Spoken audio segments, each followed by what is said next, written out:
ये भारतीय जनता पार्टी सरकार जवाब दियो, विधानसभा घेराव कर, ये सरकार कुंभकर्ण निद्रा भांगिया पर्यंत लड़े की जोरदार कर। त्रिस्तरीय व्यवस्था को ध्वंस करिवार जो चक्रांत तार विरुद्ध रे बिजु जनता दल तरफ एक आंदोलनात्मक कार्यक्रम जनसाधारण को क्षोभ को नहीं भुवनेश्वर रे असेंबली को आगे विक्षोभ प्रदर्शन करने निष्पत्ति करा जायछि आगामी 23 तारिख रे।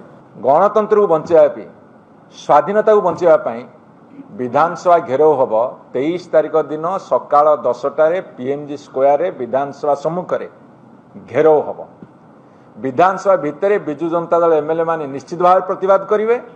विधानसभा बाहर त्रिस्तरीय पंचायत राज व्यवस्थार समस्त स्टेक होल्डर आसिक ये विक्षोभ करेंगे।